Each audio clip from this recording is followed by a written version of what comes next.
Faith and hope, I think, go together, and knowing that all is well on any given day with what's going on in this world, okay? I have a much stronger faith now that I realize that this existence is that quick. Say you change things in this room, you change the furniture around, you can put it back to how it was, right? But when you transform, like you take a sheet of paper, okay, you take a sheet of paper and rip it up. You can tape it back together.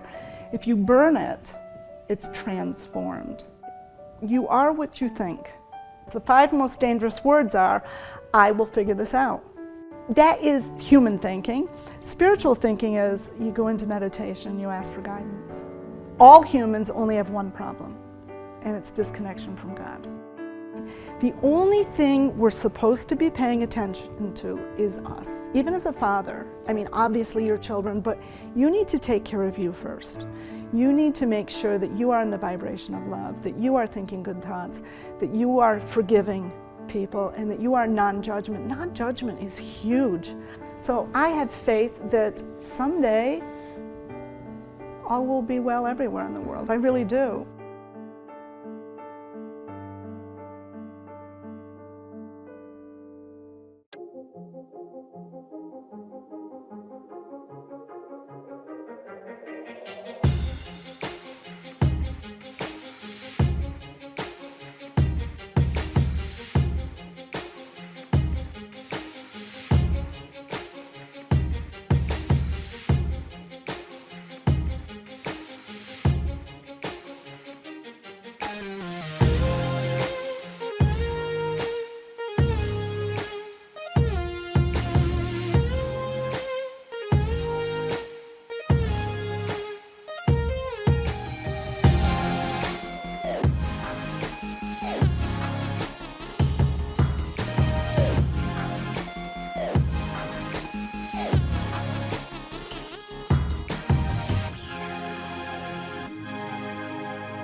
If you're up for a challenge and you want to get out of your comfort zone, enroll in the American Real 21-Day Challenge through our free private Facebook group. Your challenge will be to post a live 60-second video each day for 21 straight days to build skills of confidence, leadership, and grow your network in a safe and secure environment. You'll quickly see how turning up each day gives you more clarity, purpose, and drive to come into your own.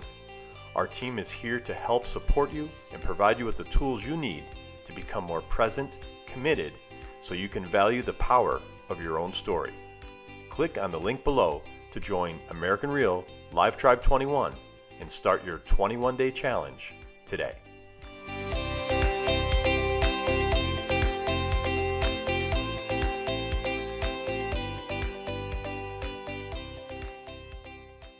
This week on American Real, we bring you Jane Ehrich, a transformational leader and motivational speaker who specializes in delivering positive vibration to all those she encounters.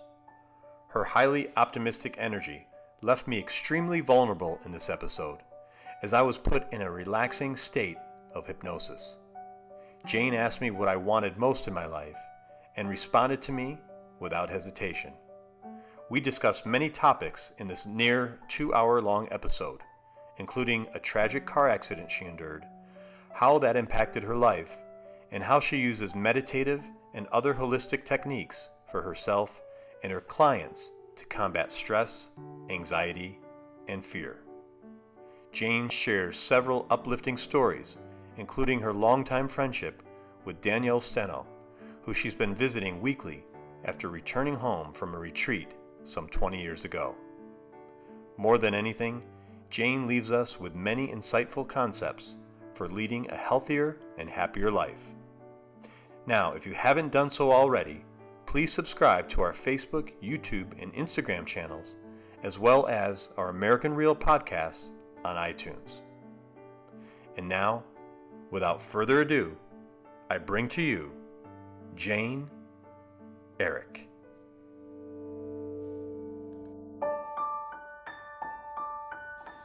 This is American Real. I am Roger Brooks, and today our guest is Jane Ehrich, inspirational speaker and transformational leader.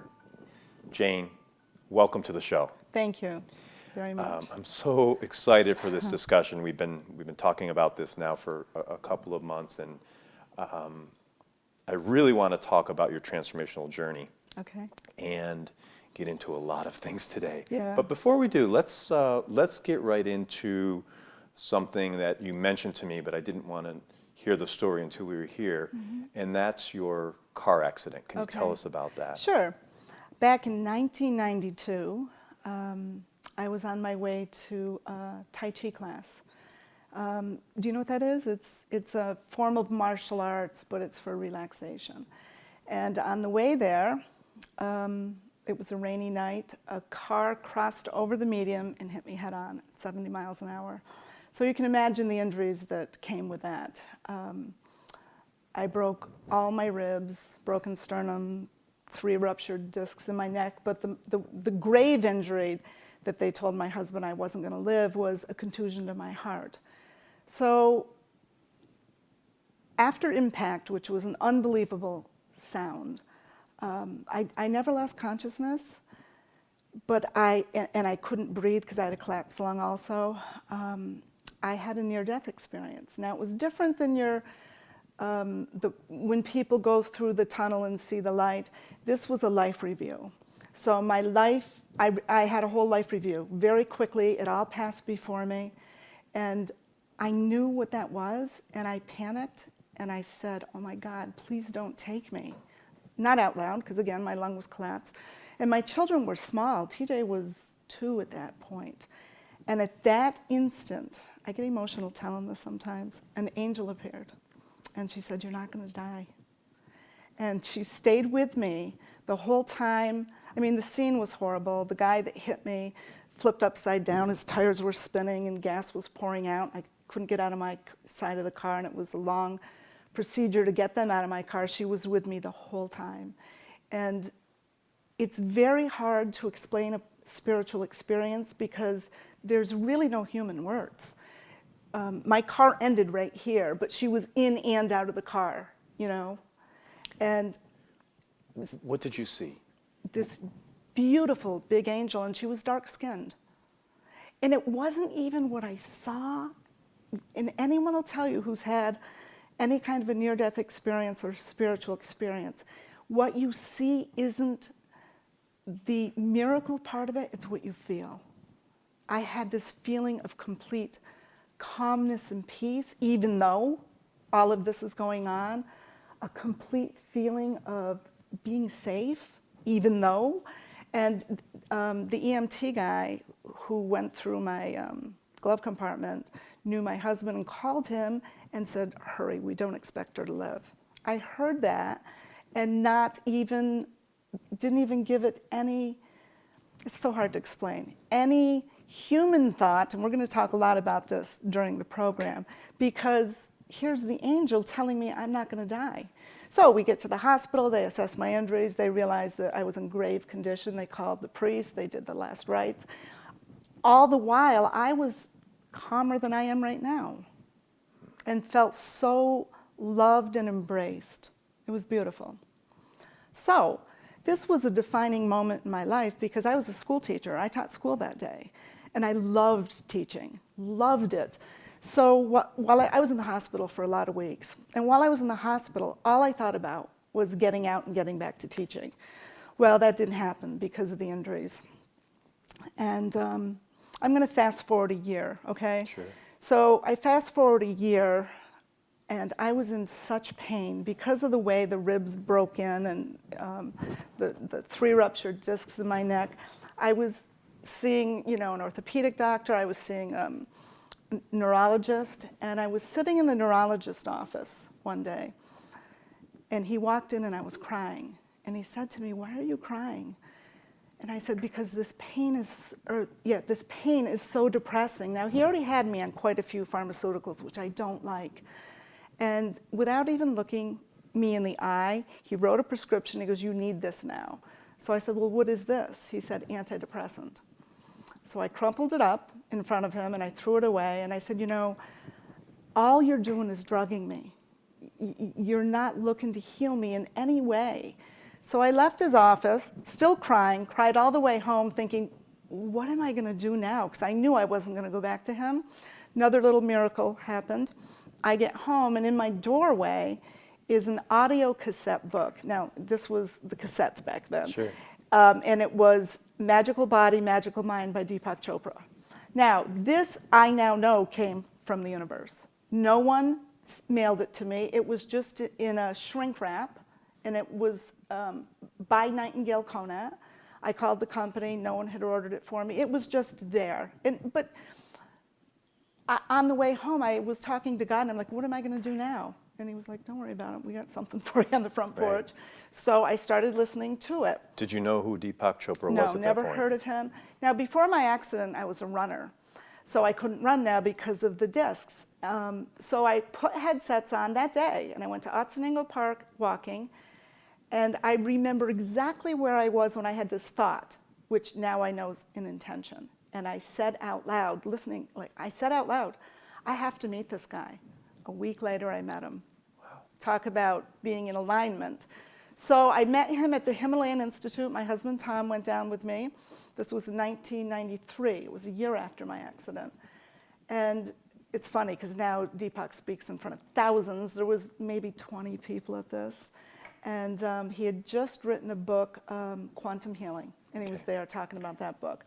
So afterwards, he went into the library where he was signing books, and I talked with him, and I told him about my pain and my depression. So I was in a very deep depression after a year of chronic pain. And he said to me, and I'll never, ever forget these words, and he says, Jane, I'm not your physician, so I can't diagnose or treat you, but I will tell you this. The body is designed to heal, regenerate completely, and be whole. Powerful. That hit so powerful, and we talked a lot more that night. And he told me what he was teaching, and you know Deepak, and he teaches Ayurvedic medicine, and so I began studying with Deepak and learning everything I can, including meditation.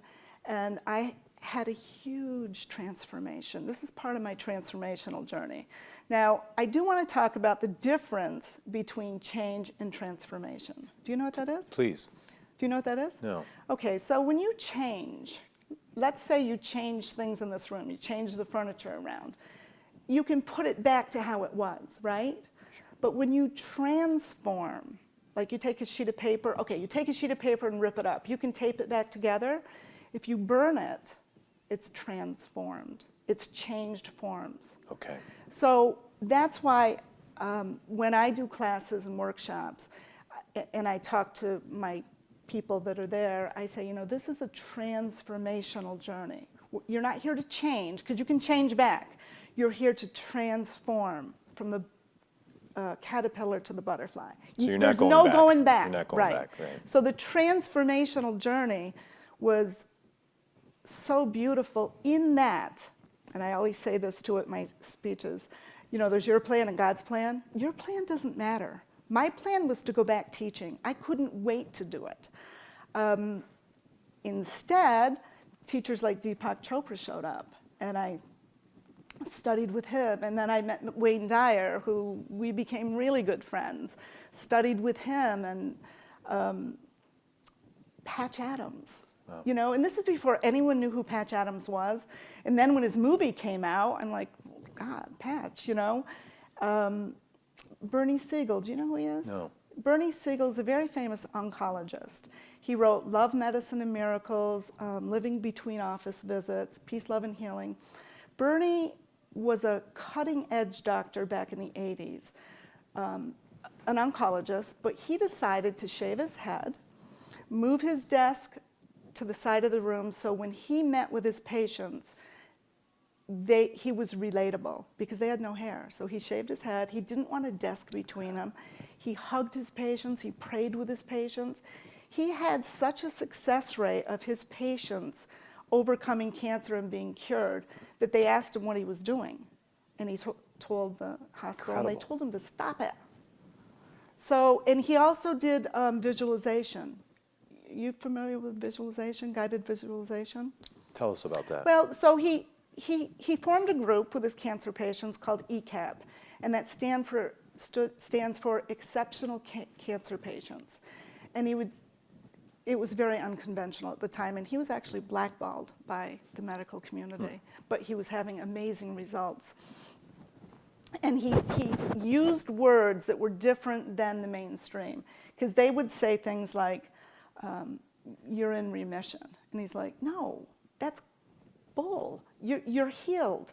In remission means it's coming back. Means it's coming possible, back. right. And the power of the mind is, and he talks about that. He Right. said, when we would tell, because he was part of the mainstream for a long time, when we'd say to a patient, you have 6 months, in 6 months they died.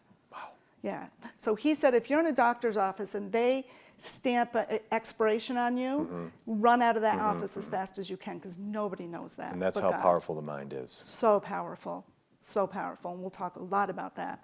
So he took his cancer patients, ranging from little children to adults. They visualized. One little boy, now this is going back, remember Pac-Man, which I think is back around now, Yes. isn't it? Would visualize his cancer cells as the little pills they ate. Is it pills or something? And another visual, because it had to be theirs. Bernie would say, visualize in a nonviolent way your cancer disappearing from your body. And one lady did snowballs. Her tumors were snowballs, and she'd go out and lay in this hot, beautiful sun by the ocean. And they would melt away. They would melt away, and they would have a healing. And again, Bernie's like, the hospital calls it spontaneous remission. He's like, no, it's a healing. They've been healed. So they would visualize, but they'd also do positive affirmations, saying, I am healthy and strong, my body is healthy. And one little boy, Bernie said, one day raised his hand and said, why are we saying this? It's not true. Bernie says, because what is supposedly true, we're not going to focus on. We're going to focus on where you want to be. You're going to tell your body and your immune system that you're healthy and strong. Awesome. So he's awesome. And I studied with him at a very pivotal point, because 2 weeks later, my father was diagnosed with stage 4 non-Hodgkin's lymphoma. And that's a beautiful miracle story, because I had just come off studying with Bernie. So can you tell us about that? Sure. So he was being diagnosed by a doctor who was a friend of his he played golf with diverticulitis. He was sick for so long, and he just kept losing weight. And they live far from here. They live in Plattsburgh. It's like 6 hours from here. And I would talk to my parents almost every day, and I could just hear my father's spirit leaving on the phone. He was so weak. And I'd say to Mom, what is going on? She's like, this diverticulitis, he's really struggling with it. And I said, Mom, he needs to get a new doctor. Well, Dad would not hear of it, because it was his good buddy. So that night, I said to my husband, and this is the intuition too kicking in, I have to go home. So I'm driving up, and I had a cell phone then, and in Albany, I called my parents home, and there was no answer. And I knew they were at the hospital. I just intuitively knew. I went straight to the hospital, got there. Mom and my brothers and sisters were there, and Dad was in a room, in the emergency room. And I went in and I said, Dad, what's going on? And he said, I don't know, honey, it's this diverticulitis. So his doctor was in the hallway. And I said to him, aren't you going to look for anything else? He goes, no, Jane, it's diverticulitis. Your father just needs to calm down. So I went back in and I said, Dad, you really need to get a new doctor. And he got so mad at me. So I went out to see my mom to tell her she has to convince him to get a new doctor. Now you talk about God's hand in things. His doctor came out and said, something's going on. He's delirious. Thank you, God, because now we can get a new doctor in here, which we did. He went delirious like that. So we got a new doctor who had him diagnosed within 24 hours. He came up to the room, and Dad was still delirious, and he said he has stage 4 non-Hodgkin's lymphoma. Wow. So the oncologist comes to the room, says he's so sick, and we won't be able to do any treatment. He has about 2 weeks to live. He told us all to get, Dad's final things in order and to just plan on him passing in 2 weeks.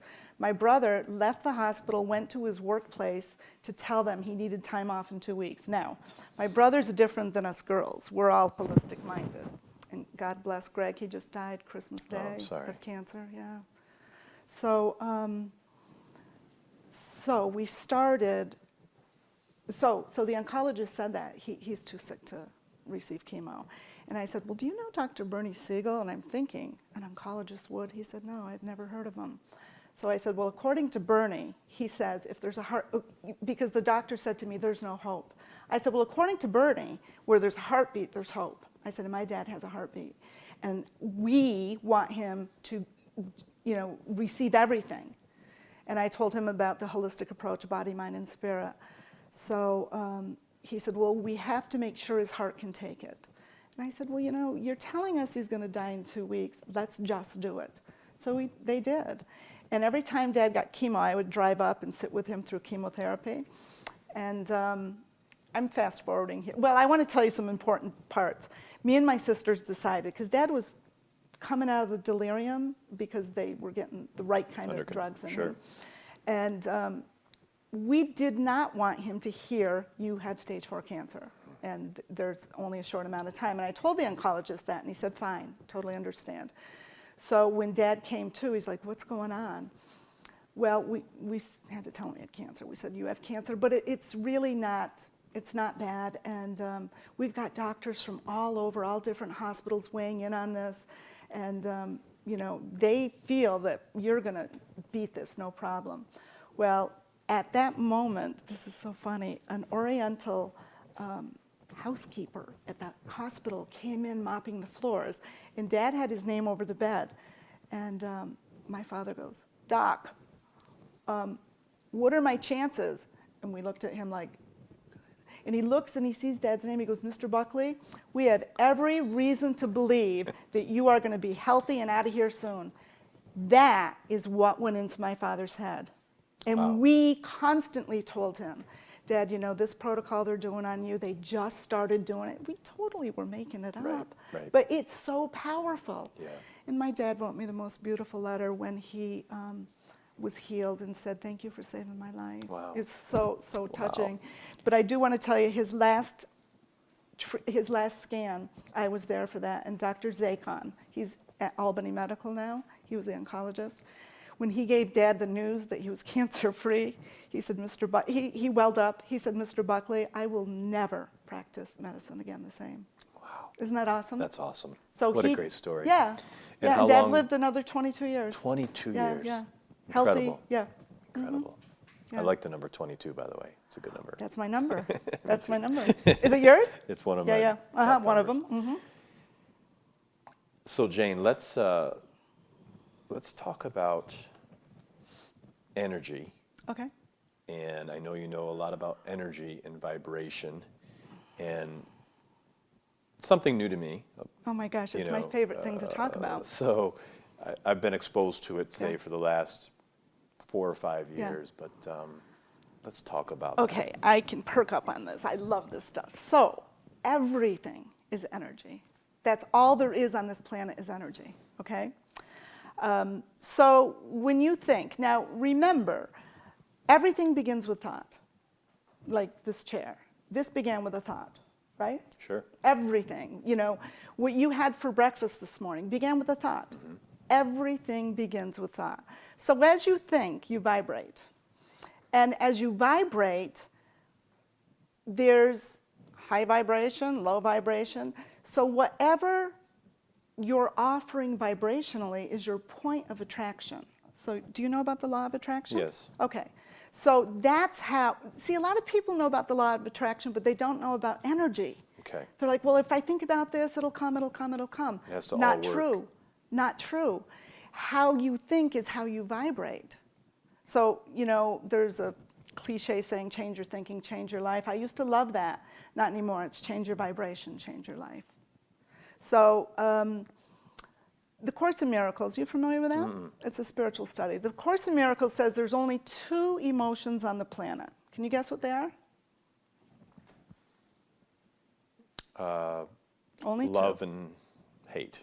Love and fear. Love and fear. So under the umbrella of fear is hate, jealousy, greed, unforgiveness, all the low vibration words. So fear is very low vibration. That was good, by the way. Thank you. Love is the highest vibration. You know, when Moses got the 10 Commandments, he said, you know, which is the greatest? And God said, the greatest of these is love. It is the highest vibrational frequency on the planet.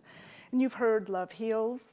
I mean, people have actually been healed by being loved. Right. And little babies have to be touched or they'll die, preemies. So under the umbrella of love is kindness, compassion, forgiveness. Forgiveness is a big thing. Non-judgment, over here, judgment is low vibration. So when you're aware, see, awareness is the key to transform. If you're not aware of this stuff, how can you do it? Right. So, so there's only the 2 emotions, love and fear. And in my talks, do you know what kinesiology is, muscle testing? So I always demonstrate this. Can I do it? Please. Okay, stand up. Just put your strong arm out. Okay. Are you right-handed? Yes. Okay, so put it out, like, okay, now hold strong. Okay. Okay? I can't move you, right? Right. Okay. So now we're going to do 2 things. We're going to test thought and we're going to test words. Okay. So I want you to say, let's start with words, 3 times love. Love, love, love. I did it backwards. Hold strong. Let me Okay. test you, okay? Okay, I can't move you, right? Yeah. Okay, now I want you to say 3 times, you could say fear or hate, you pick. Fear, fear, fear. Okay, hold strong. Hold strong. I know. Put your arm, hold strong. Do you see the difference? Okay, now say love 3 times. Love, love, love. Yeah, I like to end up with you strong. Yeah. I can't move you. Yeah. Wow. So, okay, now that's the power of words. Now we're going to do the power of thought. Okay? Put your arm up again. Hold strong. Okay, so I can't move. Now I want you to close your eyes. Put your arm down. And I want you to think about someone or something that's upsetting you, or something that makes you very angry. Okay. Okay, you got it? Okay, open your eyes. Put your arm up. Okay. And you didn't even think that very long either. Okay, hold strong. Wow. Yeah. Isn't that crazy? Yeah. And well, let me get you strong again. Now Okay. close your eyes and think of someone or something you love so much, something that makes you very happy, Okay. besides interviewing me. Okay. Okay, put your arm up. Hold strong. Yeah. Wow. Wow, so the body will never lie. Like I could say to you, say your name, I'm Roger Brooks, it'd be strong. I'm Jane Ehrich, it'd go weak. The body will never lie, ever. Wow. So that's called kinesiology, muscle testing.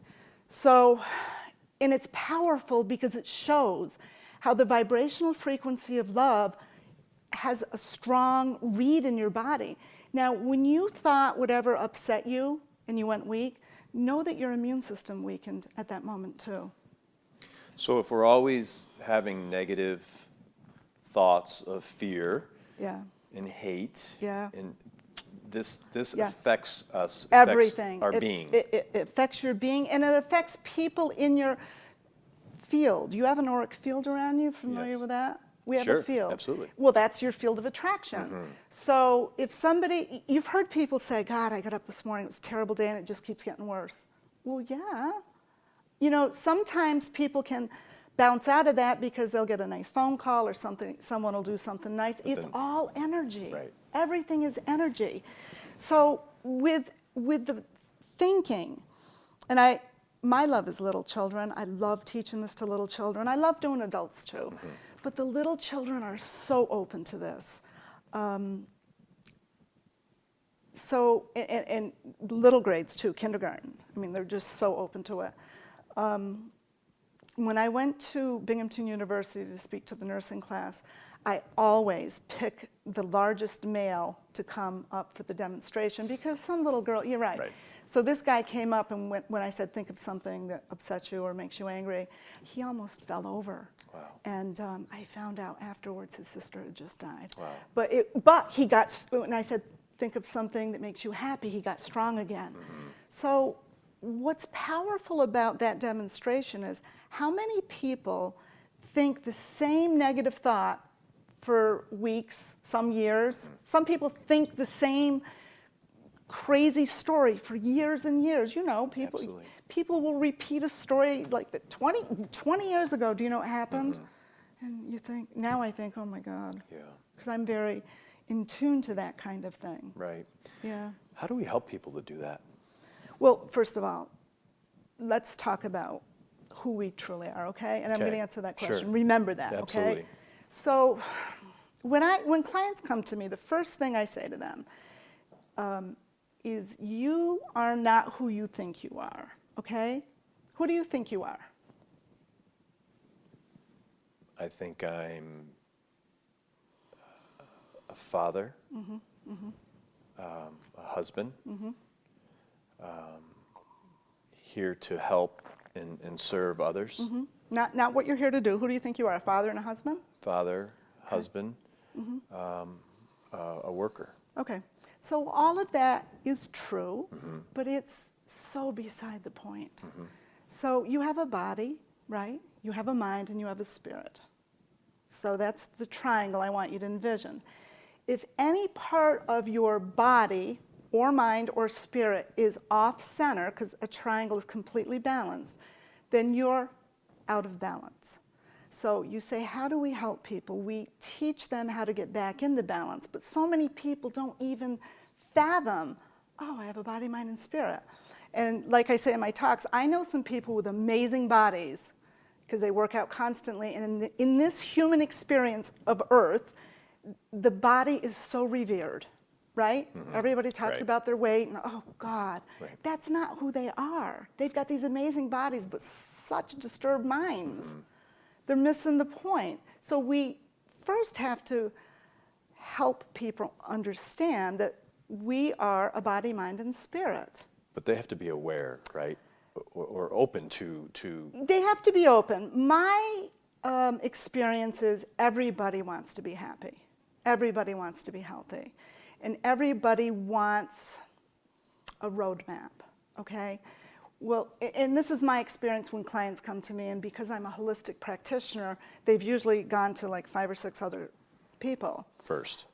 And when someone comes in and talks to me, the first session, which is an hour and a half, I'll let them talk about who they are and whatever for 4 or 5 minutes tops. And I'm like, okay, that's enough. I really don't even need to hear more. Here's what I would like to hear.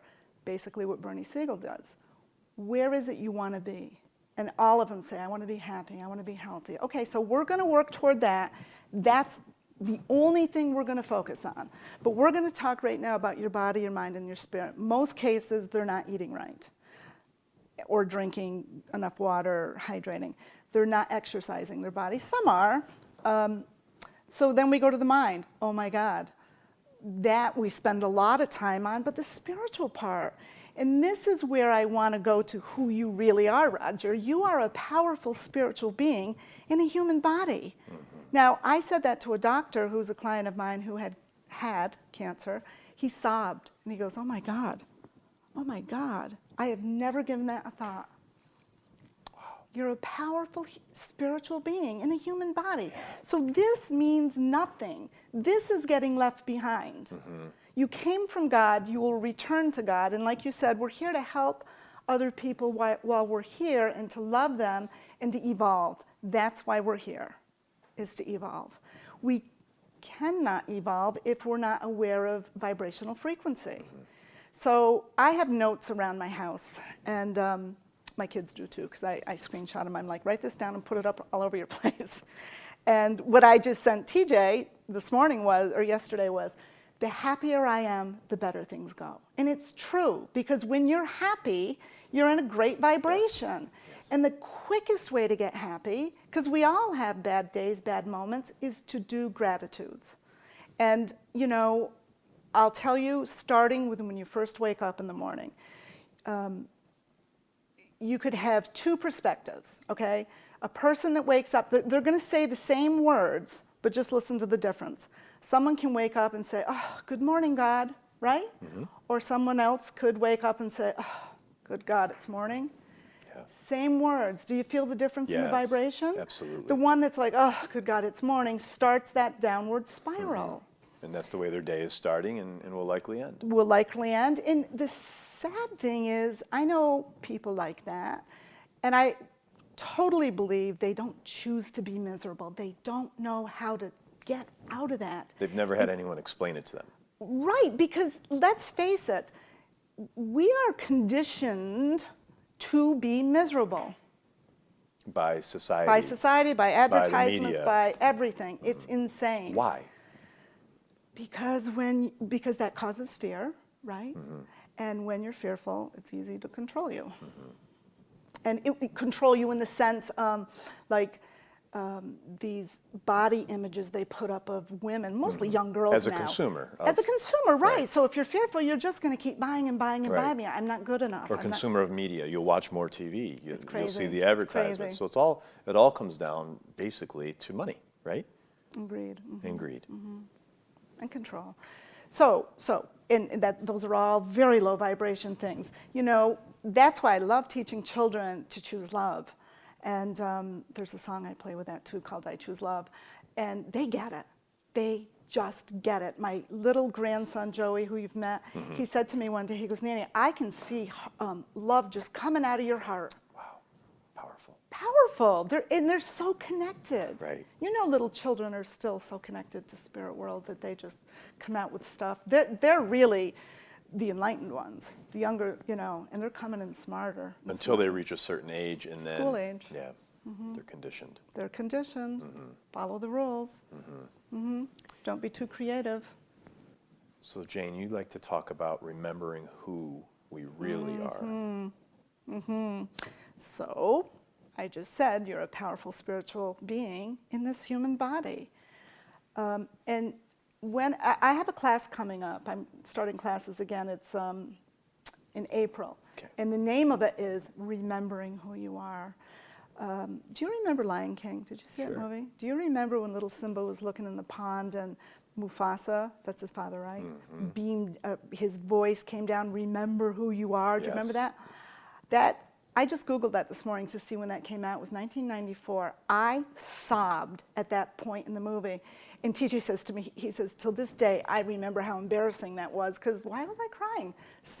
That was the beginning of my spiritual awakening with the angel coming. And when I heard that, I was like, oh my God. Remember who you are. Remember who you are. And like I said, I've had really powerful responses from people when I say that too, mm-hmm. that you're a powerful spiritual being in this. Oh, I feel it. Just hearing that. But how about saying that to yourself every day? Remember how I said positive affirmations? Yes. I teach that and I promote that and I do it every single day. You know, get up and look yourself in the eyes, in the mirror, and say, I am a powerful spiritual being in this human body, here to do good and to be of service. You know, and you will start your day, honest to God, Roger, with such a high. And then synchronistic things happen. Can I go in on that? Please. Did I answer your question? Yes, okay. Absolutely. So I do that before I even get out of bed. I ask that the light and love of God flow through my body and bring healing wherever it needs to be healed or whatever. And then this light vibrates out from me, and that, you know, whoever I come in contact with, and that's in my morning meditation too, that the light of God will flow out of me so that when I'm around people, they don't even know it, but they're receiving it. So it's cool. So I say that before I even get out of bed in the morning, and then I say, you know, how may I serve? And part of St. Francis' prayer, you know, make me an instrument of your peace and a channel of your love. So one day, when I first started doing this, I got up, and I'm a list maker. So I had my list of things I needed to do that day. I got my car, and I headed out, and this is interesting. And I'm over by St. James Church. And I'm like, what am I doing here? This has nothing to do with anything on here. TJ actually was going to school there at that time, but I'm like, what am I doing here? So I pulled into Mary Meyer's studio, which is right there. And I see in the window Aveda products. I'm like, you know what? I use Aveda. I'll run in and get some products. So this was kind of cool. And I'm thinking, thank you, God, for reminding me. So I go in, and her mother used to work the desk. And nobody was there. And she came out. She goes, oh, we've got a little emergency going on here. I'm like, everything okay? She goes, I don't know. One of the young interns is like, thinks she's having a heart attack. And I said, can I go back there? Because I knew Mary. And so Louise was her mother's name. She goes, yeah, come on back. So this 20-some-year-old girl, I knew she wasn't having a heart attack. I had had panic attacks at this point in my life. Have you ever had one of those? No, but I've well, witnessed so it sounded very familiar. So when I went back there, I asked her name. I don't remember. Let's say it's Mary. And I said, Mary, honey, you're safe. And I started telling her things that brought her down. You know, I had these. And it's if someone's experienced something and you're scared to death, that's such a nice connection. I said, I've had these. Please just take some deep breaths. You're okay. And she started coming down. So I said, and I stayed with her probably 15 minutes just telling her she was safe and to take some breaths. And then gave her some water. And I said, I'll be right back. And I went out to my car. And at this point, I don't remember if it was on CD or not, or whatever, audio. I always carried them in my car.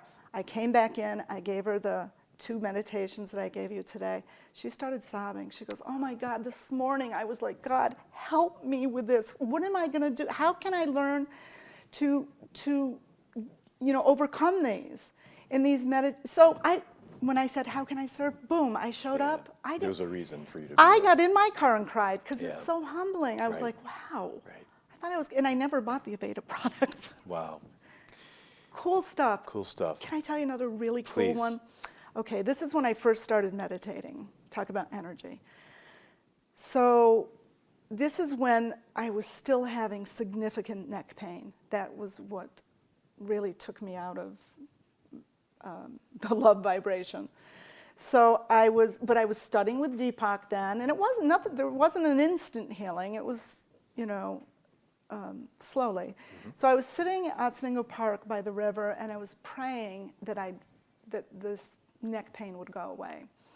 Well, instead of my prayer being the focus, now in meditation, are you a meditator? So do you get messages? Yeah, absolutely. Okay, well, I hadn't up until this point. So I'm getting this message to go do something for someone. And I'm like, and even though I so wanted to get messages, I didn't want this message. So I'm like, no, that's just crazy. So I start praying again, and it comes in even stronger. And I'm like, no, that's a no. It's crazy.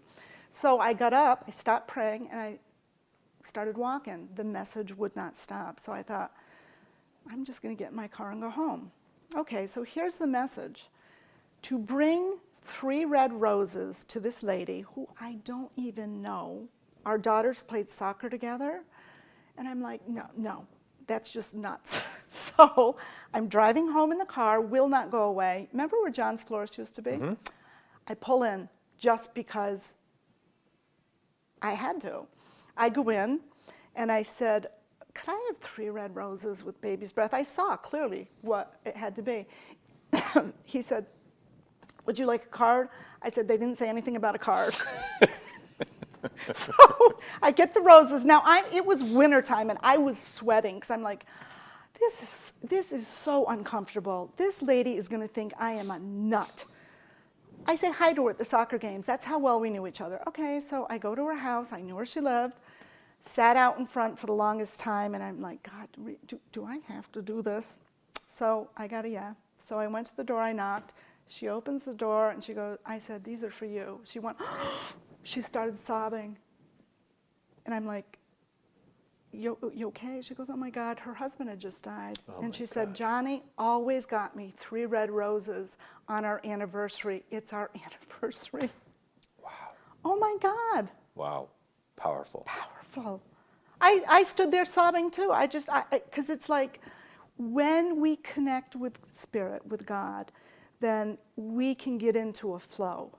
And I want to say another really powerful thing. The Course in Miracles says, we humans, and I do want to make the distinction between humans, thinking humanly and thinking spiritually. Okay. Because I tell my clients, my children, my friends all the time, stop thinking like a human.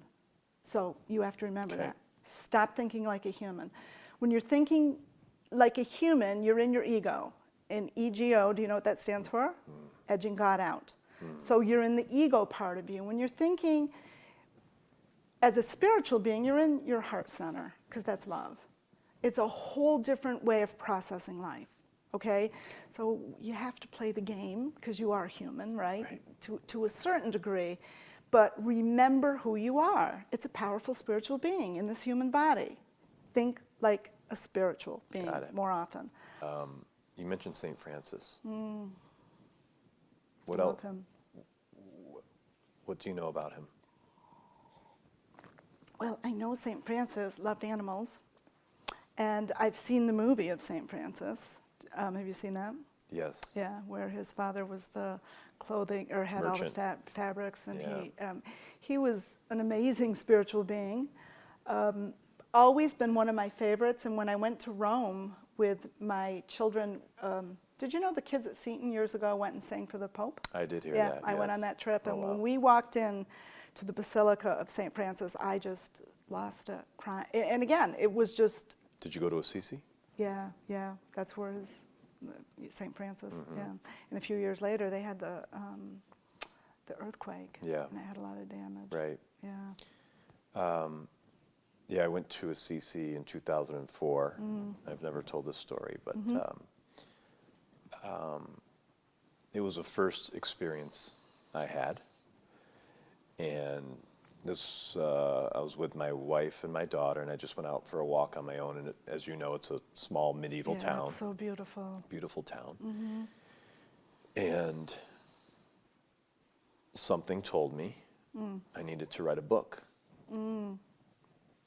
about St. Francis. So since 2004, I have been working on that, and it's nearly complete. So Awesome. we'll tell that full story Awesome. soon, but I Awesome. because you brought him up, I thought I Yeah. would mention that. Yeah. Do you say his prayer?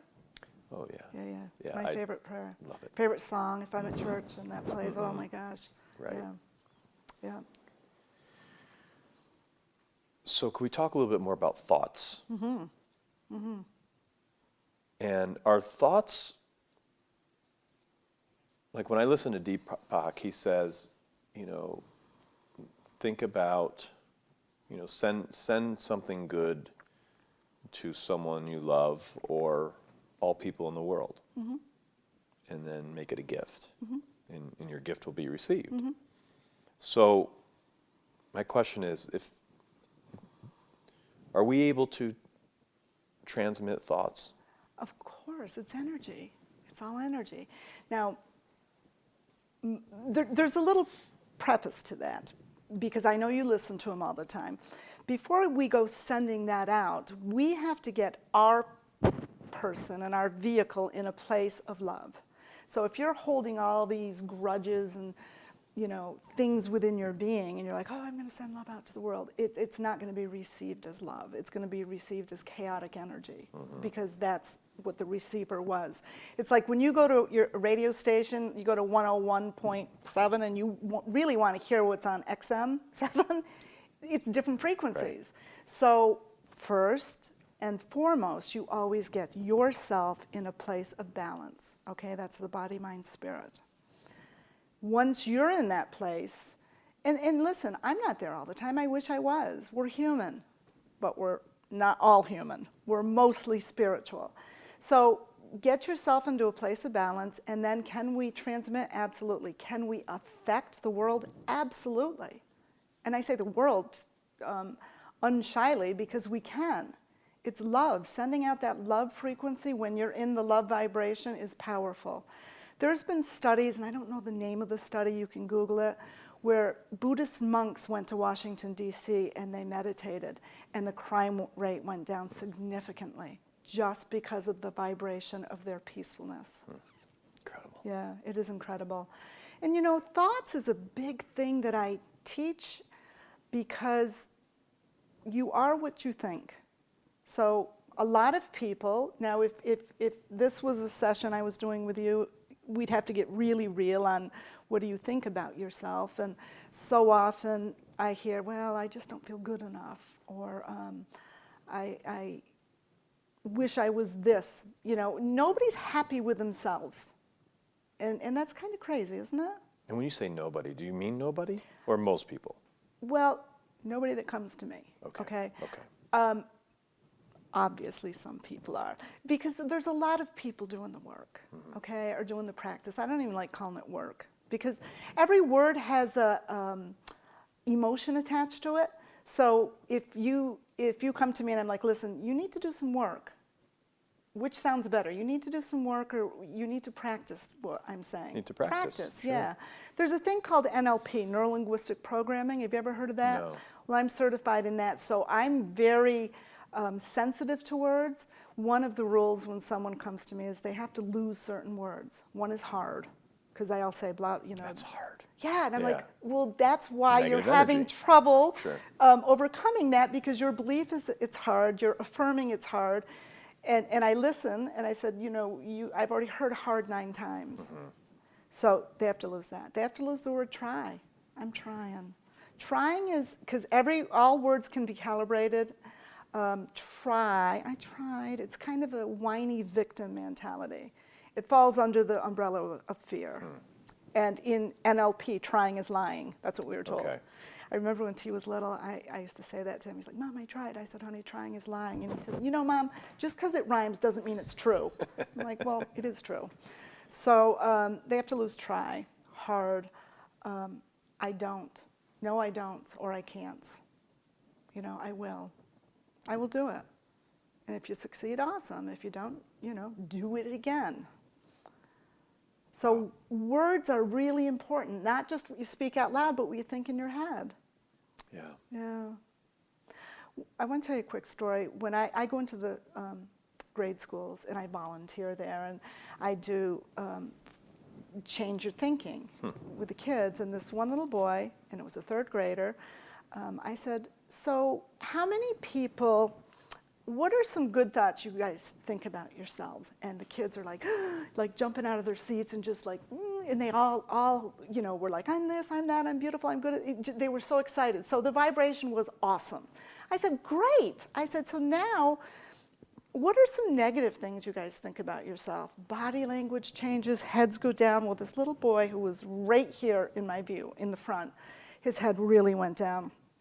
He didn't offer anything. So I said, honey, do you have any negative things you say to yourself? And he didn't even look up at me. He goes, I'm just unlovable. I said, well, let me just tell you something. I said, look up at me. I said, you are not unlovable. I said, since the moment you sat there, I really love you. And just me saying that, he looked at me like, oh my God. So I said, I want you to reframe that. I'm unlovable, and let's change it to positive thinking. And he goes, I guess I'm lovable. I said, no, it's definite. I am lovable. And he goes, I am lovable. So by the end of us doing I'm lovable, I'm awesome at this, awesome at that, he was standing up and the kids were cheering him on, but we did it for all the kids to reframe. So the bell rang and they left. And at the end of the school day, I was there one whole afternoon, he came up to me in the hallway and he kissed me and he said, you changed my life. And I was like, oh my God. Powerful. Powerful, yeah. So changing little children is easier than adults, you know, because for so long, people say, well, you know, I was told this my whole life. I said, but at some point, you picked it up and started telling yourself it, right. You know? So let's just forget the old limiting beliefs, because they're not true, and let's just rebuild. Well, here's what the Course in Miracles is. It's a thought system based on fear, and it teaches you to dismantle that thought system and base a new one on love. Okay. Sounds simple, right? Easier said than done, only because it takes practice. And if you practice it, you just start becoming aware. These are all the things that, you know, you have to have a transformation. Or otherwise, you'll just get a little change for a little while, and people don't stick with it. Does it bother you that we're not doing more of this in our schools? Oh my gosh. I mean, what, you know, if it's, again, it seems so simple. It makes logical sense. It's good for confidence. Right. Right. Why? Okay. Why? So I'm trying to think how far back. 1994 maybe? 95, shortly after my accident, after I studied with Deepak. My kids went to Catholic school, so I went in and I was volunteering my time, not just with the class T was in, but all of the classes. At the time at St. Thomas, and I was in St. Pat's and Seton. St. Pat's and Seton had no problem with me. Two mothers at St. Thomas decided I was doing the work of the devil. Had a huge petition that people, like hundreds of people signed, that I was doing mind control with these kids. So Sister Catherine was the principal at that time, and she's like so backing me in what I'm doing, because kids who had behavior problems no longer were. Kids who were anxious in school no longer were. It was such a positive thing. My Think Good Thoughts stickers were different back then. They were big. They were in all the classrooms. These people went up to the bishop. The bishop sent a nun down, because I was in the school like 4 days a week. I loved doing it. And one day I'm doing the class with the kids, and this nun said, "Do you mind?" I said, "No, not at all." I didn't know she was from the diocese. Right. It was a beautiful class. At the end of the class, she came up to me and said, "Could you come to the mother house and do this?" So I said, "Well, we'll talk about it." Well, then I find out she was sent by the bishop. And these women made such a stink. The bishop sent a letter to the school and to me saying, "Even though your program has merit, we're asking you to stop. This isn't good for the reputation." They felt it was unchristian. And I said, because these mothers said to me, I was doing mind control. I said, well, it's not mind control. And if someone could put mind control into your kids to be kind, loving, patient, compassionate, wouldn't you want it? And so I experienced that, and it was tough to go through, because there was a lot of negative rumors going on around about me that not every parent knew me then. Right. Yeah. And yes, it should be in the schools, absolutely. So should they teach about vibration. Right. The power of thought. Let's just have that be a class, the power of thought. Right. Right. Yeah. So now I teach it as adults. So Jane, let's talk about healing the mind. Okay. So, well, we've already talked a little bit about how the power of the mind healed my father. Yes. You know, and we had Bernie Siegel's, it was a cassette back then, and they were positive affirmations. And remember the cassette, it would auto-reverse? Yes. So it would just play nonstop. We would play that by his bed nonstop, about being healthy, about being, the body is healing, the immune system strong. It was just beautiful. Oh my gosh, I have so many stories about healing in the mind. The thing is, because of our time, I'm shortening them up, and I hope they're not losing their impact. I want to tell you about my niece, who at 19 years old was in a skiing accident. She's an expert skier. She had gone down the slope many times, taken that jump many times. The last run of the day, she's taken her run. She's taken the jump she's taken all day long, except some snowboarders had come through and hollowed it out. So she hit it, and it makes you come up, and she went down on her neck, and she broke her neck in 2 places. So she was taken to UVM, University of Vermont Medical Center, 13-hour surgery. When she came out of the surgery, they put 4 rods in her neck and 2 plates. It was devastating, and she was paralyzed. Oh. So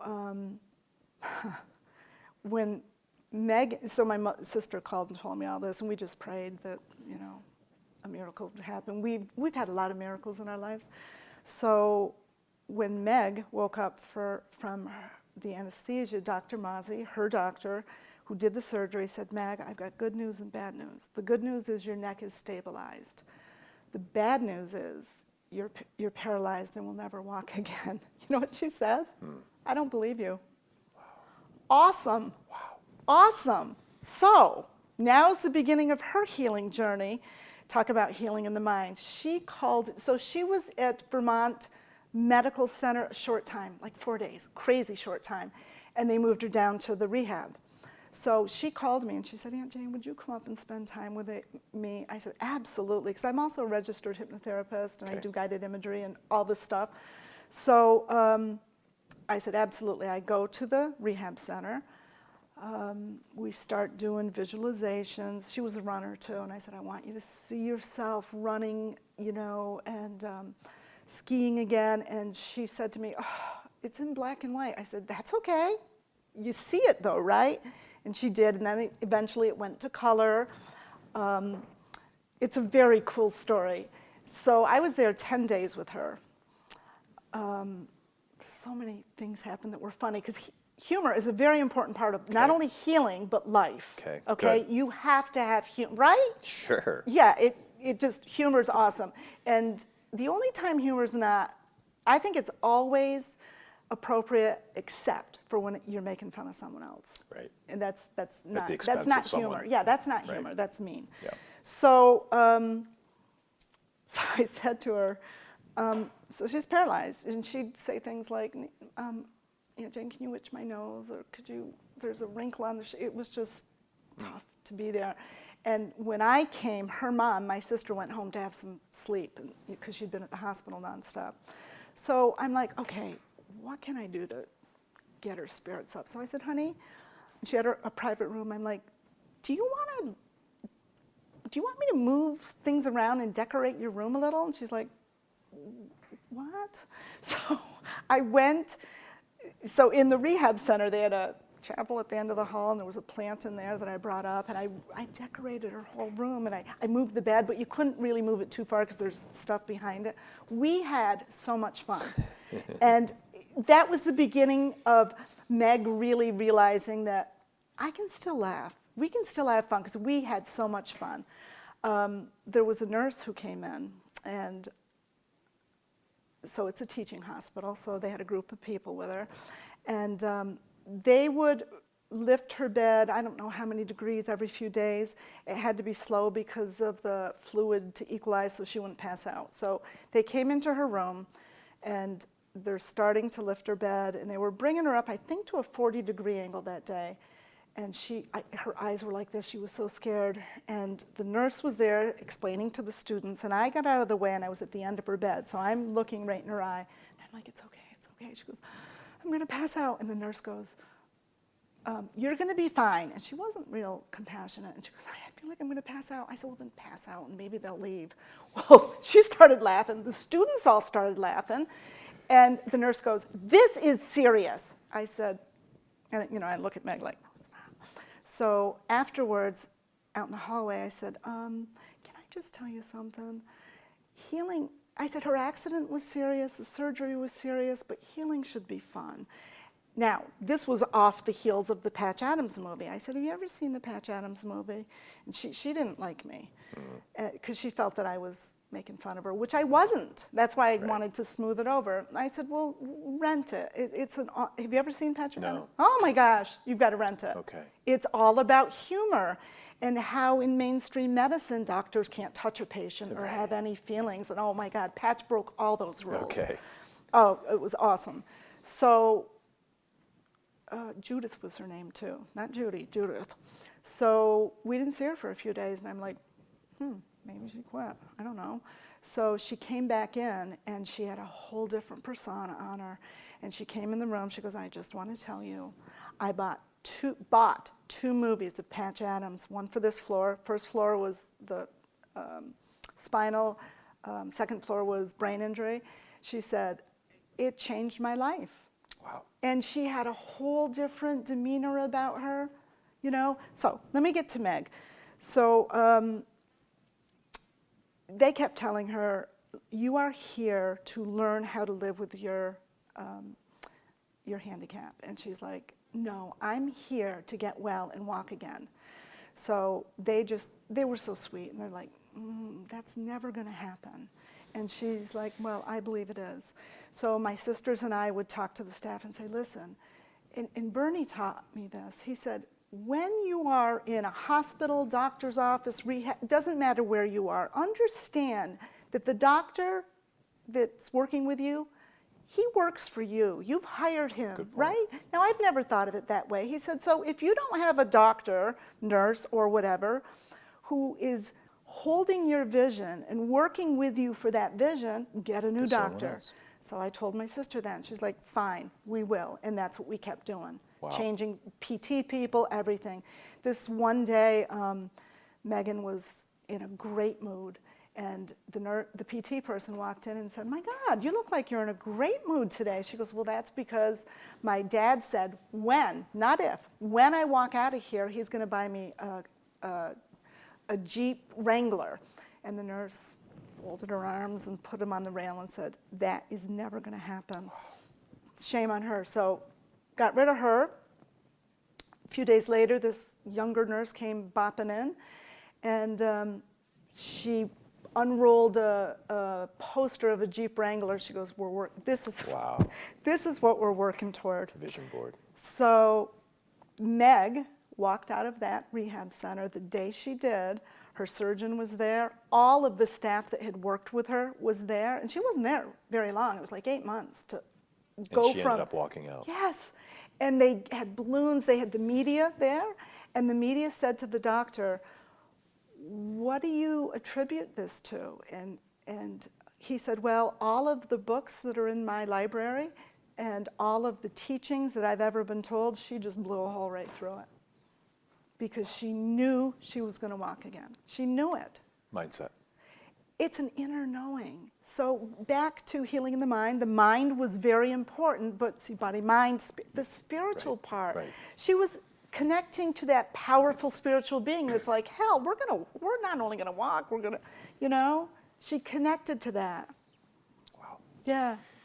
Humbling, isn't it? It's very humbling. So humbling. Yeah. And you're a registered hypnotherapist? Mm-hmm. Which, by the way, I want to mention the hypnotherapy, the meditation, all this stuff I did to help me with the pain I was experiencing. I was in so much pain. In every situation, I've come to not only believe, because there's a difference between a belief and a knowing. You know, you can believe something and then later find out it's not true, and then the belief was, just a false belief. But I know that now, no matter what happens, no matter how stressful or difficult, that there is gifts, many times more than one, embedded in that. Well, the gifts embedded in my accident were all of these amazing teachers I studied with. Now, remember, at the time, it was so I could just live easier. I was in so much pain. Little did I know it was that this is what I'd be teaching. Because remember I said I wanted to go back to teaching? Yes. So one day, and again, I'm really, because I lost use of this arm. There was so much nerve damage here, I couldn't hold things. I mean, I had some pretty severe injuries. So one day, as I had just recently gotten back from studying with Bernie Siegel. I don't even know who told who what, but I get a phone call from Wilson Hospital. And this lady said, I hear that you've met Bernie and studied with him. I said, yes. And she said, well, I'm part of the oncology department, and we have a cancer support group here, and would you come in and speak to them? And I went, oh, I don't do that. I mean, even as a teacher on parent night, I used to get dry mouth, I said, oh, I really don't do that. So she said, okay, I wish you would. So she called me back again and asked me. I said, I really don't do that. I really don't do that. I mean, I can tell you, and you can tell them. Third phone call, and this is within 10 days. And I'll never forget this phone call. She goes, Jane, I forget her name. This is Carol from UHS, and I just really wish you'd consider coming and talking. I said, Carol, I don't do this. I mean, thank you, but I just don't do that. And I felt strongly about it. And she said, well, I think you're meant to. And I had this, I'm not kidding, electrical current go through my body when she said that. I think you're meant to. And I'm like, I swear to you, I said, okay, I will. But I didn't, I'm like, wait, who said that? I didn't want to. I was panicked that I said, okay, I will. Wow. So I went. I was so nervous. It wasn't a big group. It was like 13 women. They all were going through cancer treatment. Some had no hair. It was so humbling, because here I'm sitting going, what do I know? Well, as it turned out, I knew a lot that they didn't know, because I had learned with Bernie. And they loved it. And I walked out of there, you know when sometimes you're like, well, what do I have to offer? Right. And I now don't ever say that or think that because we all have so much to offer. But that was my mindset then. Well, what can I offer them? And was that the beginning of you starting That to was do this? the beginning. Yeah. And the next person that called quite soon after was Father Sirwanka. Do you know Sure, him I from St. remember him, Mary's? absolutely. He asked me if I'd come speak to his group, the Basal group. Okay. And I said, how many people? and I didn't want to. I did. And I talked about, I had just come back from Sri Lanka, which is an amazing story too, and was talking about some miracles that happened there. And I do want to tell you one story from there, remind Sure. me. So, and I was talking about not being religious, that I no longer claim, I was raised Catholic. My father actually was in the seminary, very strict Catholic family, which worked at the time, but, you know, being more embracing all religions, because I've learned about so many of them. And I said, I now feel that I'm more spiritual than religious. And there was a guy standing over here and it was quite a large crowd, and I see him like shaking his head like this, and I'm like, oh boy, I've activated someone. But I still stood there and spoke my truth. So at the end, you know, some people came up and talked to me, and he hung there to wait, and I'm like, oh, I'm gonna get it on the way out. So I'm walking out, and he goes, can I talk to you for a minute? And I said, sure. And he said, oh, you touched me so deeply. So you never know. Right. You never know. Right. He goes, I just was shaking, because he said, I was just shaking my head because he was agreeing with me how the Catholic Church is so constrictive, and he was like, yes, shame on them kind of thing, Right. you know? Okay. Yeah. So that's another thing in life that I tell clients all the time. Things aren't what they seem, ever. Yeah. You know, there's so much illusion to this world. The Course in Miracles says, true power. Okay, according to the world, now this is the difference between human and spirit. The humans believe true power, status, money, position, all that stuff, right? Well, according to the Course in Miracles, true power, now listen to these words, is radical humility. Not even just humility, radical humility. St. Francis. And Jesus, and the healers, right? The masters. Yeah. There was no status, there was no ego, there was, you know, Radical. Mother Teresa. Yeah. You know, we do have many amazing beings on this planet. Gandhi. So I'm curious about hypnotherapy. What is it? Well, so hypnotherapy is really getting into the subconscious mind. So we have a conscious mind and a subconscious. Have you ever seen the iceberg picture? Did you take psychology in school? 'Cause they always showed the iceberg picture, right. where tiny bit, you know the expression, the tip of the iceberg? Yes. Well, that's 10%, and the rest of it's Right. underwater. That's the conscious mind is 10% of our existence. Can you imagine? That's it. 10%, and the rest is subconscious. And the subconscious is what rules us, drives us, triggers us. It's all subconscious. It's below awareness. Okay.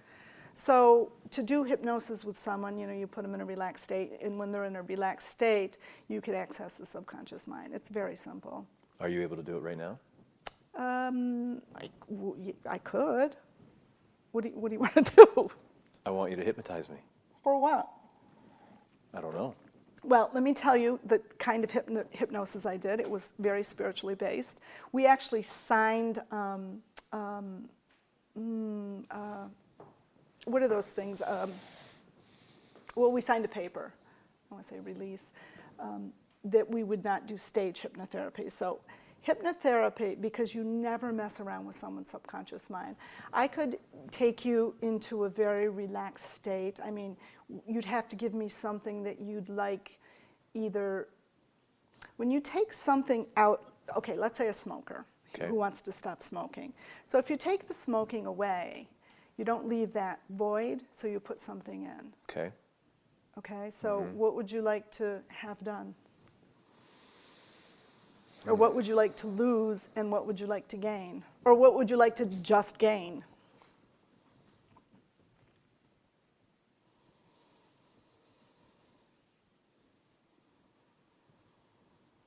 More love. More love. Okay, so uncross your feet, which they already are. So you're going to have to get into a comfortable position, okay? Okay. Close my eyes. Close your eyes. And just begin by slowly breathing in through your nose and out through your mouth. And with every breath you take, you become more relaxed, more peaceful, and more open to suggestion. So just continue to breathe very slowly in through your nose and out through your mouth. And with every breath you take, just let your body relax. Let the chair completely support it. Let all of your muscles get relaxed. Breathing in peace and love, and breathing out any fear. Just allowing your mind to become cleared. And with every breath you take, you become more relaxed, more comfortable, and more open to suggestion.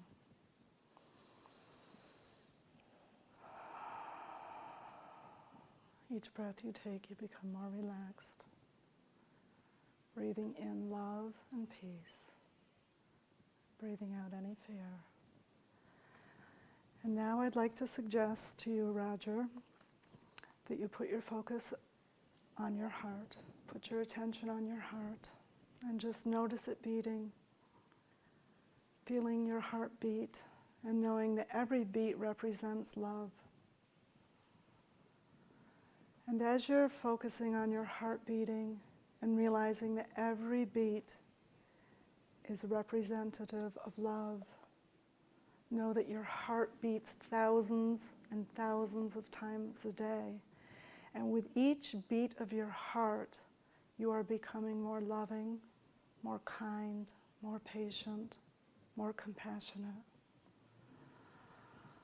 And with each breath you take, you become more relaxed and open. You are more loving, more compassionate, more caring than you have ever been in your entire life.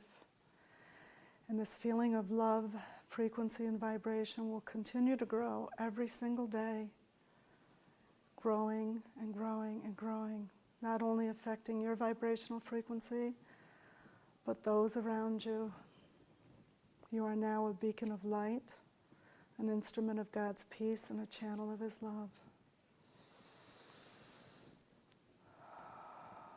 Take a really deep breath. Just let that sink into your subconscious mind. And these suggestions will grow stronger and stronger every day. You will become more loving, more patient, more kind, and more compassionate. And you will feel the difference. Take another very deep breath. And when you're ready, just come back to the room, feeling balanced and centered, much better than before you closed your eyes, knowing that all is well and you are filled with a vibration of love, which is going to grow every single day. Just come back slowly. Now that was a really short one. Wow. But you get time distortion. Like when I keep people under for like 45 minutes, they feel like it's been 10. How long was that? I have no idea. Because I close my eyes and go in with you. But I feel my heart beating too, and it's nice because I get the same session, if you will. Wow. And it's cool because, you know, now you've got the suggestion with every heartbeat, you're becoming more and more loving, because the heart does represent love, and, Right. you know. Wow, thank you. You're welcome. It's calming. It is calming. It's very calming. Do you feel a little chillier? Yes. Because your body temperature For drops sure. when you're... My hands are cold. Yeah. But it was good. You went Wow. down, you're very hypnotizable. People say to me, I can't be hypnotized. I said, are you kidding? You're hypnotized so many times throughout the day, especially watching TV. Right. Yeah. Wow. Thank you. And you're welcome. And some people hypnotize themselves with their stories, their negative stories. Negative stories. Yeah, because listen, if you can hypnotize yourself happily with your happy stories, why not? But the negative ones, it just causes such a negative response in the body. So since I've started doing this podcast, I don't know how to explain it other than to say I have been put in touch with or heard from or reached out to people from all over the world. Mm-hmm. And they seem to be like-minded people, mm-hmm. people, mm-hmm. Marching at the same vibration, if you will. Law of attraction. Yeah, so that's my next topic that I wanted to talk about was law of attraction, and I guess I feel that I'm open to it. Mm-hmm. I feel if I tried to do this 10 years ago, or even 5 years mm-hmm. ago, or 20 years ago, mm-hmm. I would never be able to do this. I would never be able to attract the people around me. And you weren't there. Right. You weren't there. We all come with a curriculum, into this lifetime. Okay. And, people who will say to me something to that effect, you didn't do this, you didn't do. But a lot of people say, I wish I had done this 20 years ago. Well, you weren't supposed to do it 20 years ago. And guilt and regret is a lower vibration than hate. Wow. So remember that. Okay. So many people say, I feel so guilty about this. I said, feel grateful for that, okay? Mm-hmm. Because here's another thing I want to put in, and that story I wanted to tell you, I still want to tell you, which has to do with the law of attraction. When things are going bad, gratitude will change the vibration so quickly, okay? The story I wanted to tell you was... Sri Lanka? It happened in Sri Lanka. I had just spent a week with John Kabat-Zinn. You know who he is? Mm-hmm. He's the mindfulness teacher, mindfulness meditation. And I learned about a walking meditation. So we're in Sri Lanka. I'm barefoot because I love being barefoot. And there were 13 of us that this monk called from all parts of the world, and we went to Sri Lanka. That in and of itself is a miracle story, how I even got called. Law of attraction, though. So I'm walking through the rainforest, and I decided to do a walking meditation because it was so beautiful. So the group is up ahead of me, and the monk that was with us is so revered and was a very important monk. We had bodyguards. We had security with us. So behind me was a guy, so I didn't feel unsafe. The group was quite a ways ahead of me, and I was just walking. And it's a very mindful, just feeling the mud on my feet in the rainforest and taking it all in. You talk about a high. Right. So I was just in such a place of bliss. And we walked for a couple hours. We were walking up to a monastery where this elder monk lectured us, which lectured isn't even a good word, gave us a talk that was life transforming. Mm. So as we're walking up a ways, I hear the group yelling, screaming, like upset. So they were quite a ways up. I looked and I thought, well, you know what? I'll find out when I get up there. I don't need to get into that vibration now. That wasn't how I thought back then, vibration. I wasn't talking those words. Right. But I did know I wanted to stay in the present moment. So I get up to them, and there's this gully from probably this curtain to that. That's how wide. And it was a leech nest. Everybody had to walk through it. You didn't have a choice. I'm the only one barefoot. Some people had on sandals and socks pulled up over their pants. I'm barefoot. So I thought, well, they all did it. But they had leeches all up and down their legs, and they were really upset about it. So there I go. I walk through it, and I come out, not a leech on me. So one girl was mad. She's like, how come you didn't get a leech? And I'm like, I don't know. How come you got 6? So when I told Deepak Chopra that story, do you know what he said to me? He goes, Jane, could I have permission to write that in one of my books? Do you know what I said to him? What? No. Yes, I was afraid that if he put that in his book, and then when I write my book, people are going to go, oh, that's Deepak's story. My husband said, honey, don't you think he would have said, my friend Jane? Crazy. I was in my ego that day. Yep. Right. But so when I told Deepak that story, he says, Jane, you were in such a vibrational place. those leeches couldn't even find you. You could have stood in the middle of it for a while. You weren't a vibrational match. That's what the law of attraction is. You have to be a vibrational match. Okay. So right now, you're a vibrational match to attract like-minded people, which is so cool. Yeah. Maybe even a year ago you weren't. Right. You know, you are evolving. That's why we're here, to evolve. And how do we reach those that are not on the same? Well, it's humbling, the answer. It's none of our business. Okay. Unless just do our someone, thing. yes, do your thing. The only thing we're supposed to be paying attention to is us, even as a father. I Okay. mean, obviously your children, but you need to take care of you first. You need to make sure that you are in the vibration of love, that you are thinking good thoughts, that you are forgiving people, and that you are non-judgment. Non-judgment is huge. I wake up in the morning, Roger, I do my whole thing in bed before I even get up, you know, calling in God's love and light.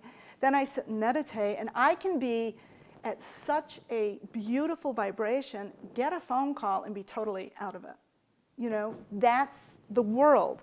However, I can get myself back in quickly. That's the key. For you, I'm talking. So non-judgment, oh my gosh, it's huge. It's huge. And have you ever read Don Miguel? Do you know Don Miguel Ruiz? No? He wrote a little book. I always recommend little books because nobody wants to read a big... What's it called? The 4 Agreements. Okay. There's only 4, okay? Everybody can do 4 agreements. The first one is be impeccable with your word. Now, when you read this book, you don't go on to number 2 until you have number 1 good. Okay. Do you know how long I was on number 1? Weeks. Because being impeccable with your word is you can't judge. Now, that means judging you too. So it's a real awareness of, oh my God, I not only judge myself, I judge everybody else. So it's a lot of practice. It's a lot of and it's a lot of humbling.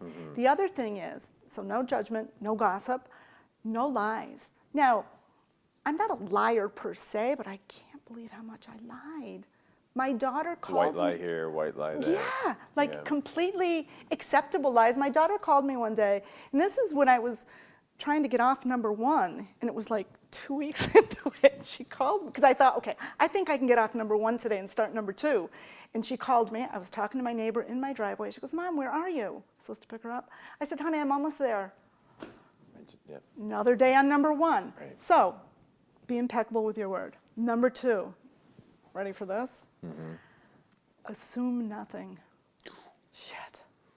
Assume nothing. Okay, you know what 3 is? In fact, that might be 3. This is 2. Wait. Be impeccable with your... Oh, take nothing personal. Nothing personal. Okay. No more phrase, it hurt my feeling. That doesn't exist in your life anymore. Okay. Because no one can hurt your feeling without your permission. The assume nothing is a tough one. Yeah, no, you don't take stuff personal? I don't.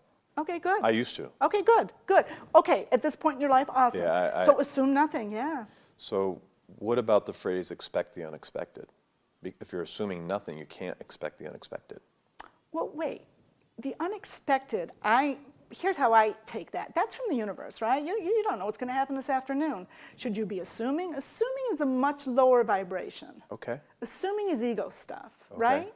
Right? Do you see a little difference in that? Yes, I do now, yes. Yeah, expect the unexpected, of course. In fact, Deepak Chopra, because I studied with him so much, he said, you know, there's people who love the known. And I'm sitting there going, oh, God, yeah, I love to know what's going on.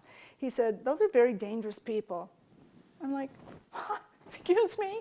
And he said, because the known is a set reality, right? You know what's going to happen. Nothing magical happens in the known. It's in the infinite the unknown has infinite possibilities. Right. That's what, so when you go into meditation, you're going into, you don't know where. Right. You don't know where it's going to take you. Right. You know, what frequency, what, messages. And so it took me a while to be comfortable with being uncomfortable. Okay. And my spirit guides told me that once. You need to be comfortable. You need to get used to being comfortable with being uncomfortable. Yeah. What about number 4? Number 4 was always do your best. So by the time you've gotten 1, 2, and 3, number 4 was like, oh, phew. Okay, now just always do your best. But there's a whole chapter Sure, to that to too, that. in how to stay true to yourself and be careful of, well, let me tell you the non-judgment thing. I was talking with Deepak once and I said, you know, I was out to lunch with a group of girls, and this is after we did a whole thing on non-judgment. He did a class, and it was Christmas time, and there was a big table of us. I said, and they just sat there and gossiped, and it just made me so angry. And he's listening, and you know, listening. Then he goes, "So you just sat there and judged all of them?" I'm like, oh God. Wow, but what are you supposed to do in those situations? You're supposed to not assume that you're better than them. But just let it happen? Well, there's a lot of things you can do, and I've learned to disarm with humor, change the subject. Okay. Sometimes it works, sometimes it doesn't. But it's okay to try to change the subject? Of course. Okay. Of course.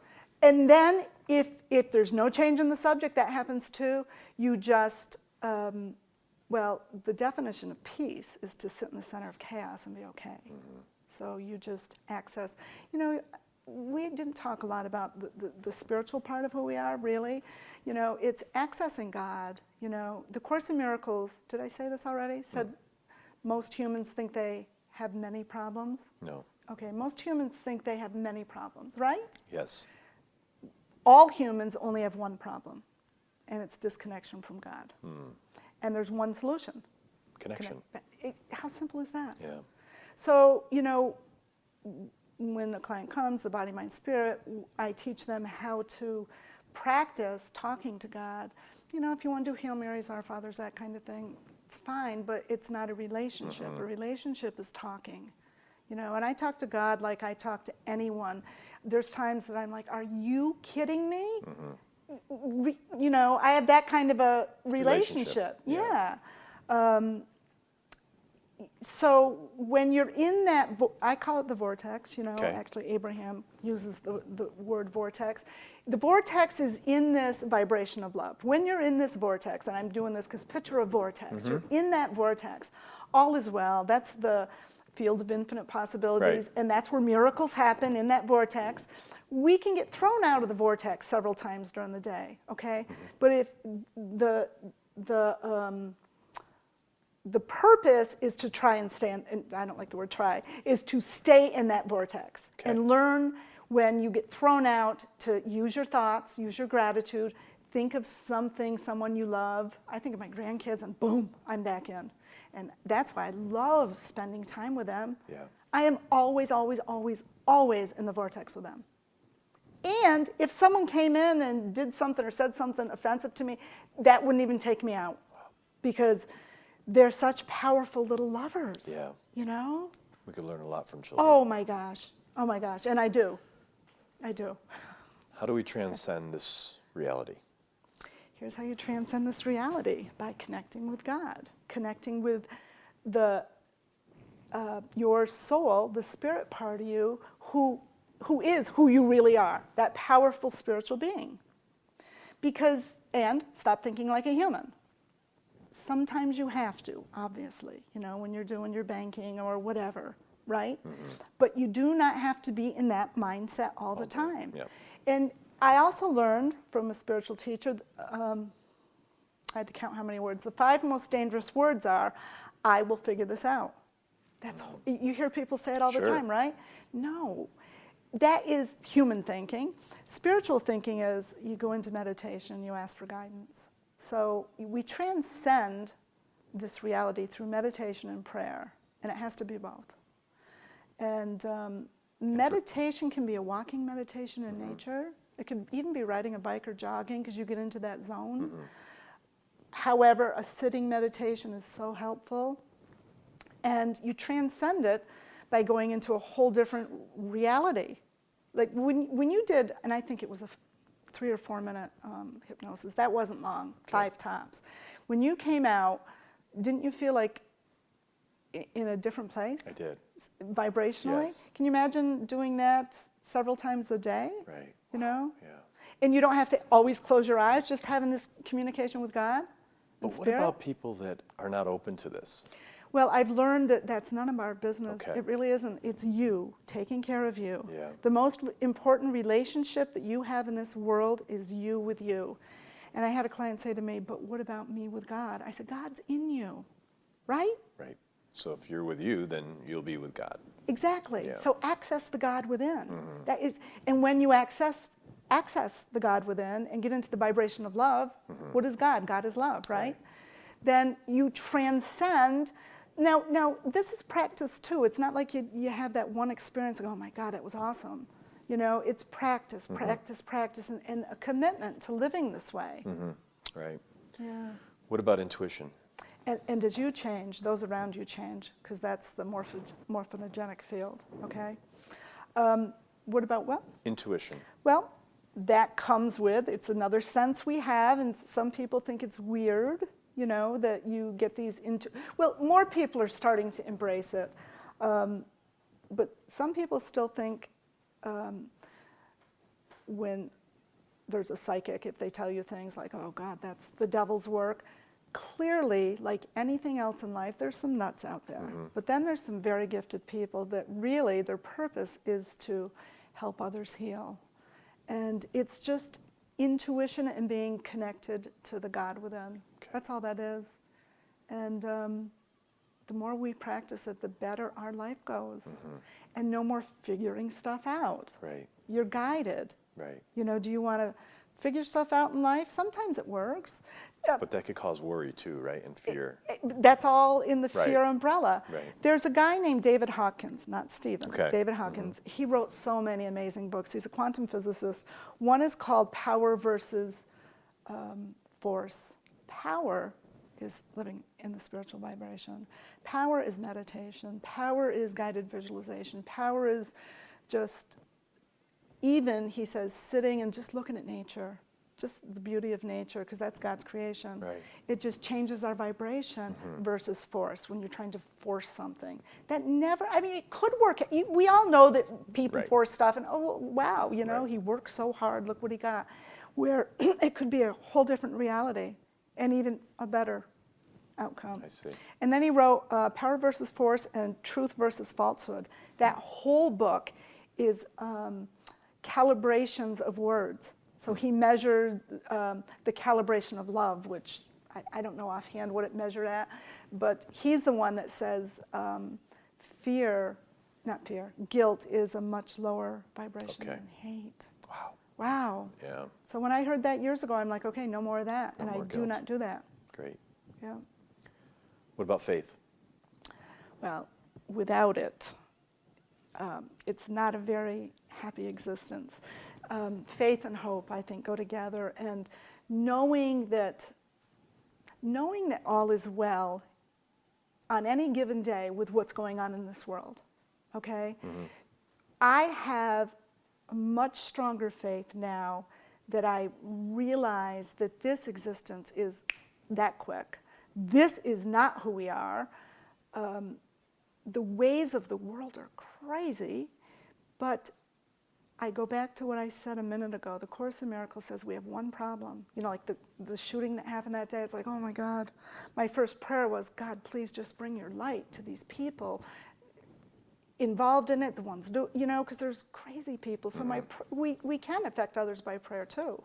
You know, please bring your light and healing energy to them. So there's disconnection from God. So I have faith that someday all will be well everywhere in the world. I really do. Because if enough of us get together, vibrate the frequency of love, which more and more people are talking about and doing, Absolutely. then it will have to be. Yeah. I want to mention, do you know who Marianne Williamson is? She teaches the Course in Miracles. She wrote a book called A Return to Love. And in there, she wrote this paragraph, which I read at all of my talks. I wish I had it here. I'll paraphrase it, okay? Okay. And it's called Our Deepest Fear. I'm paraphrasing.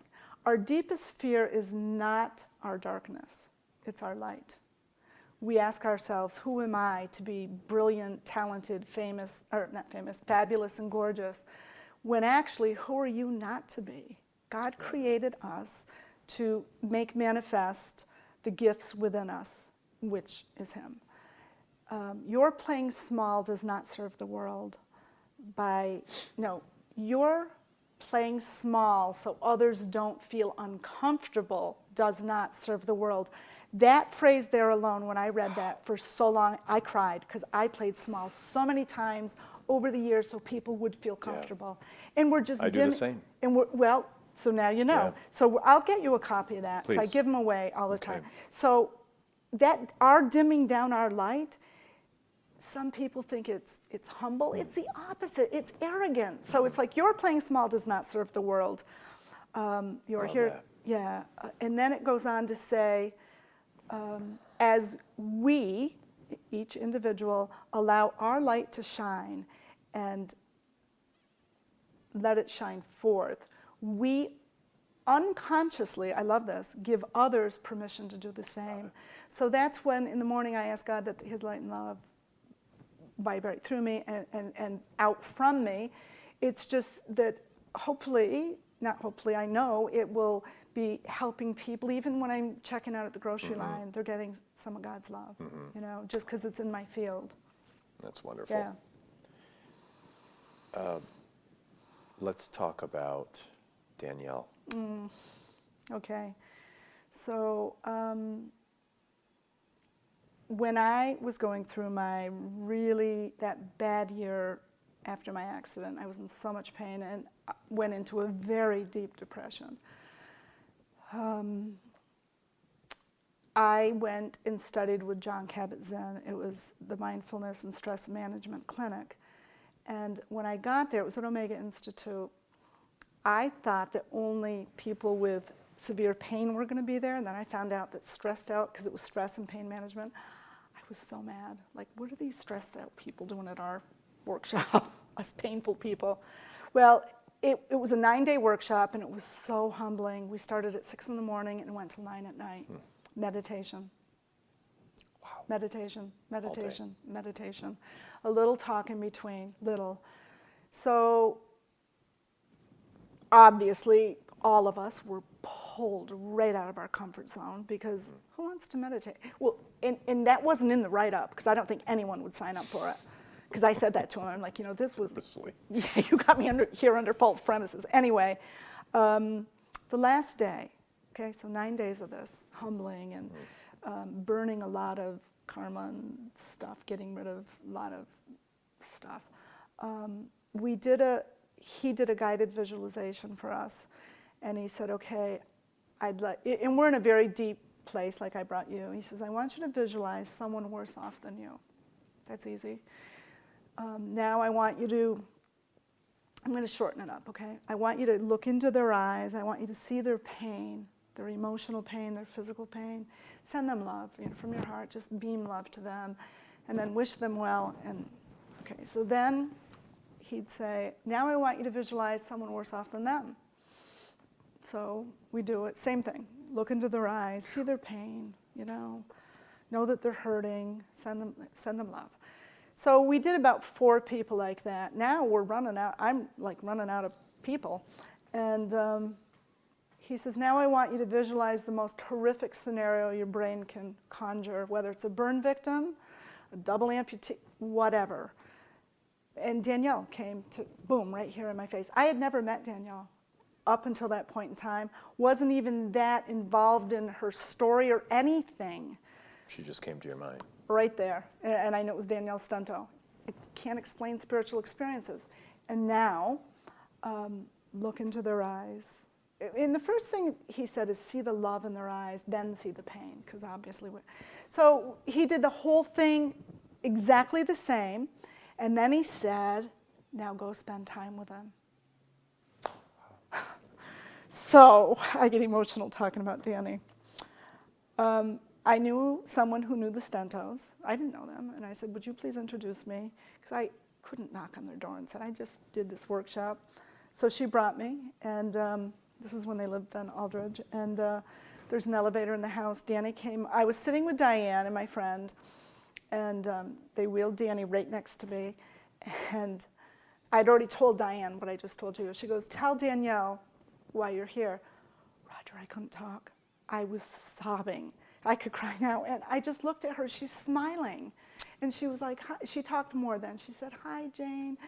And so I cried it out at least 10 minutes, and then I told her the story. It was so humbling because I was in a deep depression doing the poor me thing.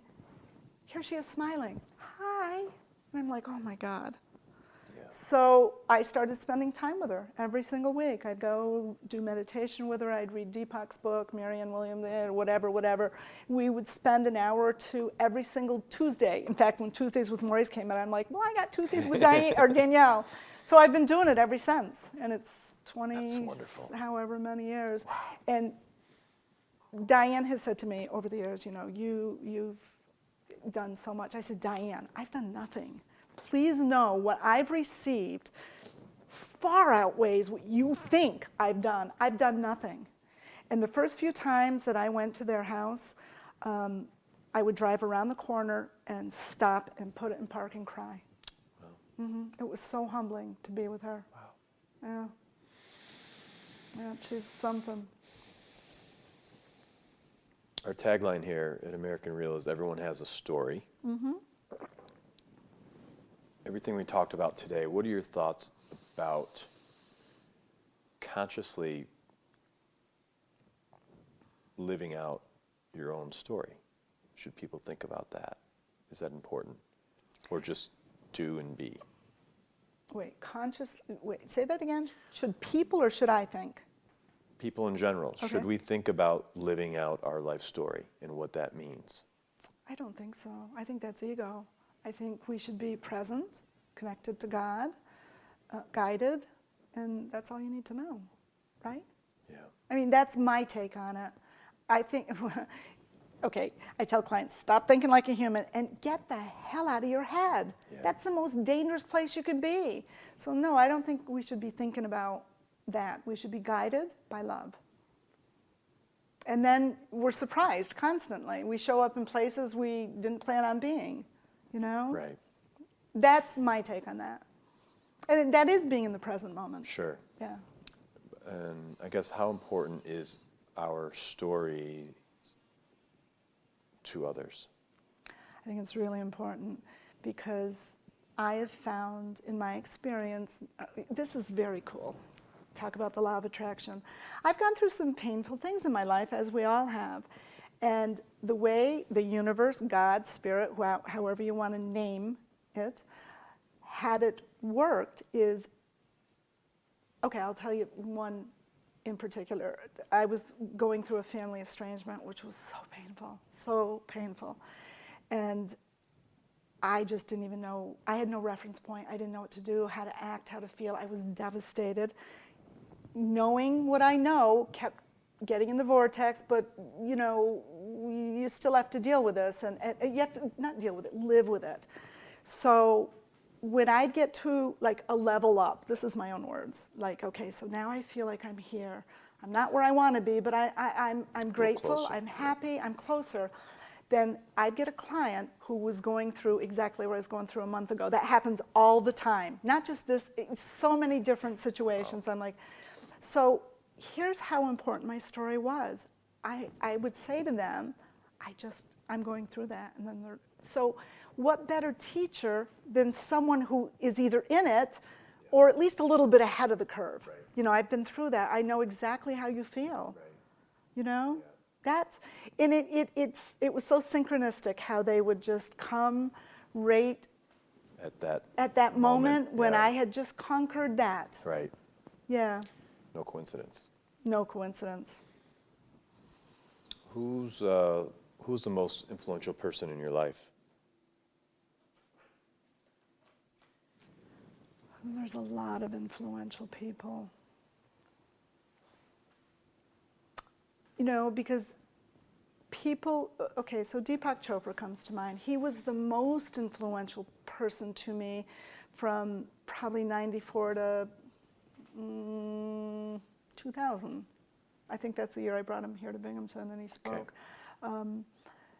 And then things change, you know. My spiritual teachers for sure, because they taught me what was real. this illusion isn't real. The body's real, but it's not who we are, you know. So my spiritual teachers, and they've changed over the years, you know, several of them have passed. Yeah. My father too. My father and mother were good people.